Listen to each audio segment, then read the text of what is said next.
ஆட்சியில பங்கு, கரூர் சம்பவம் போன்ற பிரச்சனைகள்ல காங்கிரஸ், திமுக நிர்வாகிகள் சமூக வலைதளங்கள்ல மோதிக்கொண்டது கூட்டணியில சலசலப்பை உருவாக்கியிருக்கு. காங்கிரஸ் கட்சியின் மூத்த நிர்வாகியான திருச்சி வேலுச்சாமி அண்மையில அளித்த பேட்டியில், காங்கிரஸ் கட்சிக்கு ஆட்சியில் பங்கு தருவோர் மட்டும்தான் தமிழகத்துல ஆட்சி அமைக்க முடியும்னு கூறியிருக்காரு.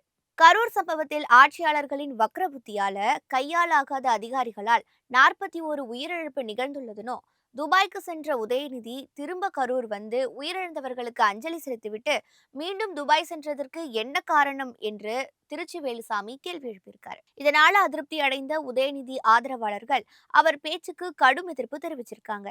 வேலுச்சாமி மன்னிப்பு கேட்க வேண்டும், சுப்பிரமணிய சாமியோடு சேர்ந்து ராஜீவ் கொலையில் கூட்டு சதி செய்த துரோகியே சத்தியமூர்த்தி பவனில் யாரும் உன்னை மதிக்க மாட்டார்கள் என கடுமையாக விமர்சித்திருக்காங்க. இண்டி கூட்டணியை சிதைக்கும் வேலுச்சாமி மீது ராகுல் காந்தி கடும் நடவடிக்கை எடுக்க வேண்டும்னு வலியுறுத்தியிருக்காங்க. கடுமையான வாசகங்களுடன் நாமக்கல் மேற்கு மாவட்டம் பள்ளிப்பாளையம் வடக்கு ஒன்றிய திமுக இளைஞர் அணி சார்பில் கண்டன சுவரொட்டியும் ஒட்டப்பட்டிருக்கு. இதேபோல கோவையிலும் போஸ்டர் ஒட்டப்பட்டிருக்கு.